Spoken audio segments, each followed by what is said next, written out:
Thank you to all of you for listening to me, for supporting my content. Thank you to those of you who support me on Patreon. Thank you to those of you who support me through donations at the bottom of each video. It would not be possible without you. Thank you to those of you who support YouTube Premium, and thank you to those of you who support Apple Podcasts Connect, the membership program that I have as well. Without the donations, there is no way that I could create this content. So thank you for taking a couple of moments out of your day to be so generous. I wanted to speak to you about, I've called this Learning How to Be Happy. I've been looking at your comments across Instagram and a couple of different forums, social media platforms, and thinking about you and thinking about the pain you feel. And what is the resolution to that pain? And obviously, there isn't a cookie cutter approach to resolving pain. Everyone has a different experience, and if you're experiencing trauma, that is in a league of its own. So when I speak, rather than think that it's about you, I'm trying to generically talk about what makes us happy. At the moment, I've got several programs going. So I've got the program on Apple Podcasts Connect and Patreon. I've also got a 6-week compassionate global practice, and that's been a really interesting process to see how you respond to that, what you like, what resonates, what doesn't resonate. It's also been really interesting to learn more about you. One of the things that I note, and everybody's different, is that it is vital that we move away from needing to be stimulated. We move away or detach or move towards detachment from wanting something to be a certain way. In order to truly practice meditation, we need to sit still, quietly, without sound, and accept the sounds around us. That's it. When you listen to one of my guided meditations or Michael Seeley's or anyone else's, you are being stimulated, you are being led. So when I create a guided meditation, I have an aim in mind to teach something, to relax, to soften. In order for us to be the orchestrator of our peace of mind, the orchestrator of a peaceful paradigm, you need to be responsible. When the teacher of meditation is made responsible, it limits our ability to grow. If we felt or experienced trauma, for me to say, or anyone to say, you chose that trauma, you can choose another response. You chose to feel trauma, you can choose another feeling or thought. Now, with cognitive behavioural therapy, we do choose feelings, but the process of choice is complex. We learn choice. We learn choice from our parents. We learn choice from our generation. We learn choice from our economy. So it's not a matter of a simple light switch. I choose to eat oranges, or I choose to feel happy. Choice is socialized. Choice is like the skill of playing the piano. If you want to play the piano, you practice piano scales every day. If you want to feel peace, which we may define as feeling happy, we practice. We practice the skill when we're annoyed. We practice the skill when we're happy. We practice the skill when we're angry. We practice the skill of what? What do we practice the skill of? We know that there are only a finite number of decisions we can make each day. We know that academically. We also know that when we browse the internet, statistically we become sad, anxious. So we know our minds don't like stimulation. Why do we become stimulated? The main reason is the ego, so that we belong to society or want to belong, and that we keep safe. That is the purpose of stimulation, to motivate us to take another breath, to belong to society, to belong to groups, and to survive.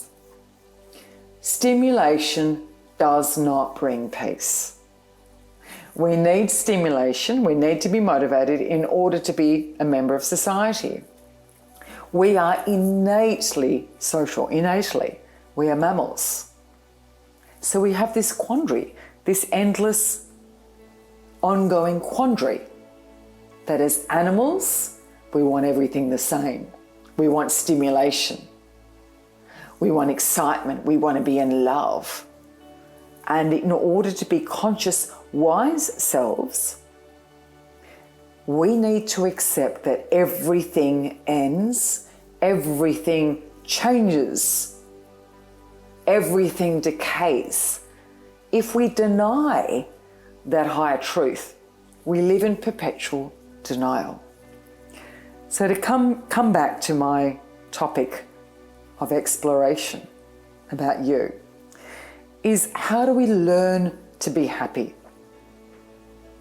Firstly, we take away the word happiness. It's like, you know, when you drive a car and you think, oh, I'm not going to hit the brick wall. If you look at the brick wall, you hit the brick wall. So it's a matter of looking at what you want to become, looking at what you want to feel. If one is to walk around saying, I feel so lonely, how can I be less lonely? You will be lonely because you focus on being lonely. If you walk around saying, I want to be happy, you contrast it with sadness and you're more likely to feel sad. And of course, I'm generalizing here because if someone is clinically depressed or they've experienced trauma, they're in a different league, for want of a better word. Through the forum of YouTube, this is all I've got with you. I feel like you're in front of me. I feel like you're right there, yet it's YouTube. So I need to have that duty of care of reminding you that whatever you've been through, I care. Whatever you've been through is unique, and whatever you've been through, you are the one that will need to get back on your own feet. You may have support from others, you may have a team behind you, but the buck stops with you. And no matter what happens in life, you do have the resilience to get through it. You can take step by step by step, baby steps, sometimes fall down, sometimes cry. You can do it. It's a different journey for each person, but you can do it. Think of your mind, it's about training your mind. Think about your mind like an unruly Labrador. And the Labrador is running around the park and you're running after it and it's jumping all over everything. Human beings like structure.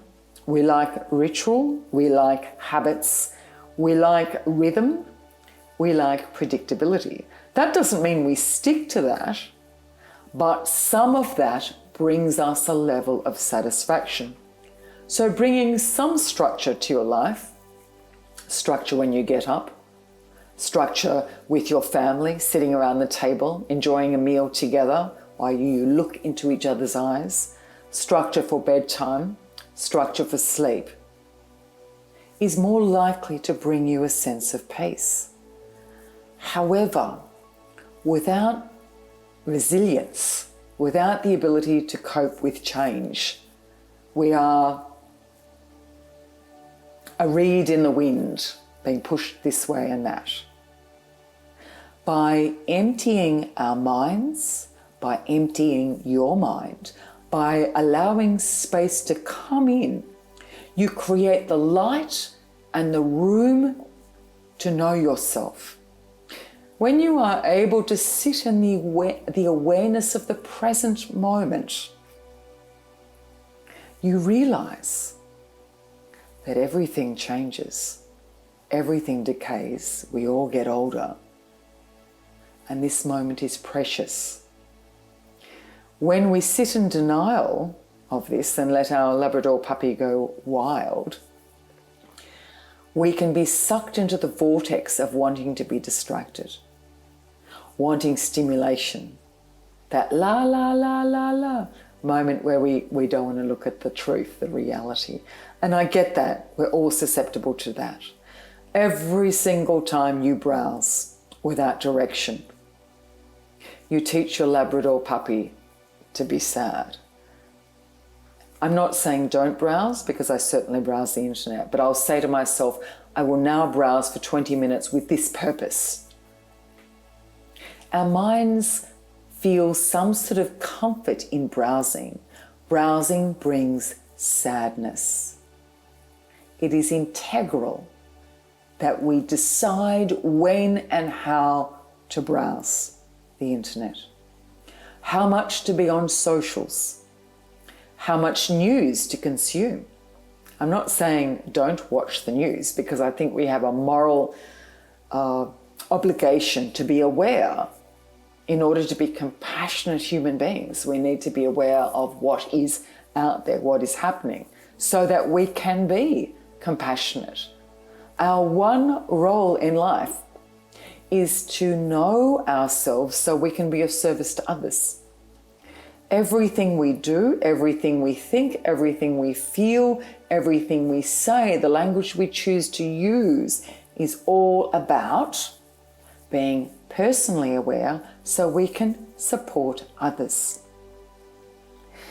I also think it's integral that we notice where our Labrador puppy is going. So whether we set a timer for once an hour and go, okay, what am I thinking about at the moment? Oh, I'm not really thinking positive thoughts. And it is not about thinking positive thoughts, because that's toxic positivity. It's about, okay, my mind just had this narrative, this thought. Who is it helping? What is this narrative? What is it teaching me? Who is it going to support? Is this narrative compassionate? Sometimes we can say things and not even think them through, and they may lack kindness. Is your narrative kind? Are you aware of who you are so that you can be of service to others? Do you choose your words carefully so that you use the words rather than the words use you? I've talked about labels. And I talk about narcissism, I talk about toxicity, I talk about attachment styles. But if you label yourself or anyone else, that person's dismissive, avoidant, that person's a narcissist, what you do is you take your Labrador puppy or you take your mind and you limit the breadth and depth of your mind. When we call something, someone, an item, one thing, we take away from the complexity of the situation and we take away from our ability to think deeply. When we call anyone one word ever, we demean them, we simplify the complexity of human nature, and we limit our ability to explore our mind. Our mind is just brilliant.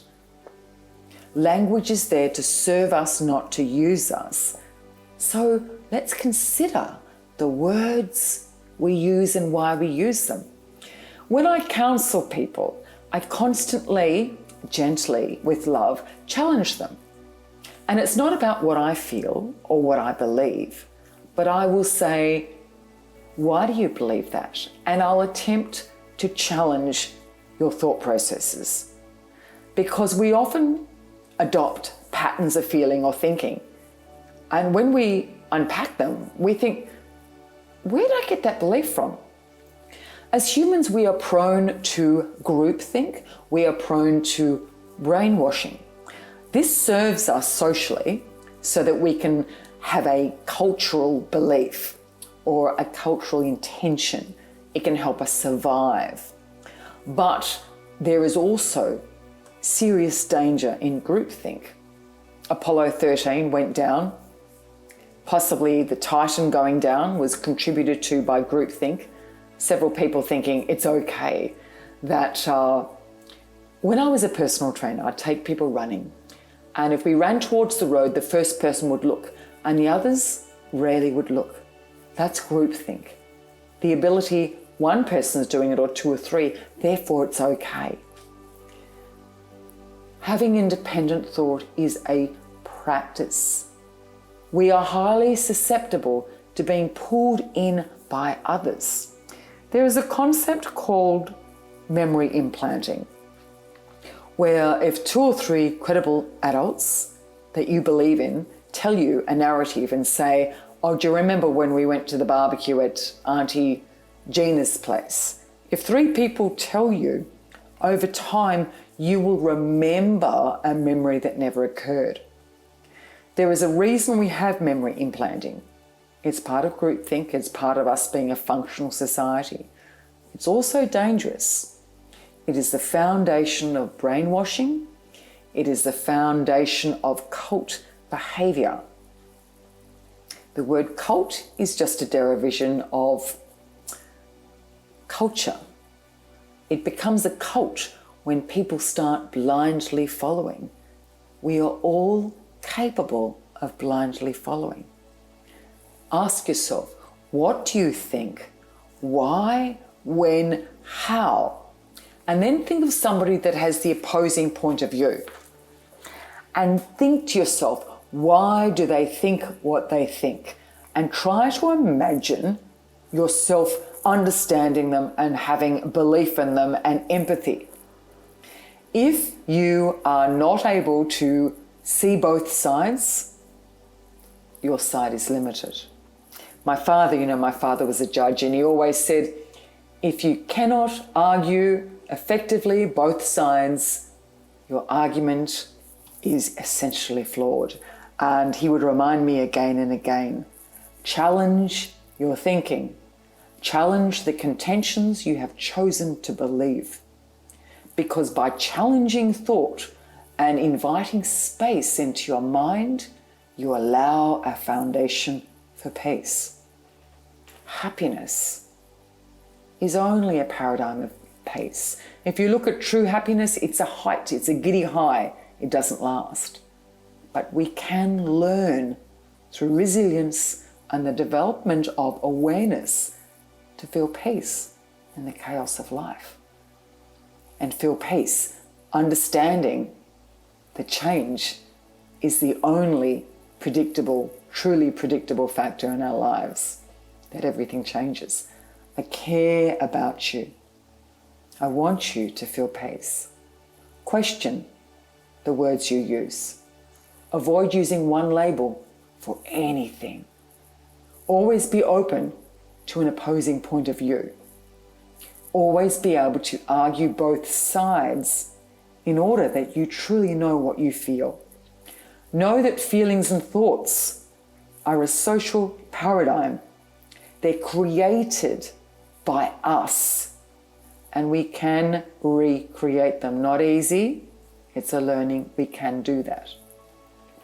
Pain, loss in life, is the most powerful teacher, giving us the opportunity to grow in wisdom. With wisdom comes perspective. With perspective comes peace. When we sit in the trivia of the day, he said, she said, I want, I wish. We've all done it. I've done it. I get it. I get it. The faster your mind goes, the less peaceful you will be. The more you use labels, the less peaceful you will be. The more you browse, the less peaceful you will be.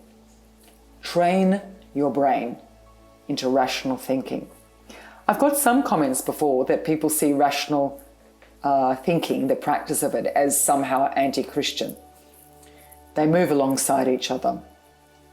Whatever religion you have, The ability to think clearly allows you to sit in your spiritual beliefs with more awareness and greater faith. I care about you. I want your peace. Bring space to your mind, quieten your mind, rather than going for the guided meditation. Of course, I want you to listen to guided meditation because that's what I do. Be careful of expecting the meditation to satisfy your needs. You are the one that satisfies your needs. The meditation is a tool, just a tool. When I hear people say, oh, your meditation isn't connecting with me anymore, or I'm just not getting it, we are here to find positive in the mayhem of life rather than expect something to be a certain way. Oh, you were supposed to be this to me, you were this to me, now you're this. We need to be responsible. Yes, we are a team. Yes, we are a family. Yes, we are a community. But we start with I. What are your values? What are your virtues? You are amazing. Become friends with yourself and get to know the amazing soul that you are. Thank you. Thank you for listening to my content and donating to me. It means the world to me. Thank you for subscribing on the Apple Podcast Connect membership portal, and thank you for being you. You have added to my life and brought me peace and happiness. Love you.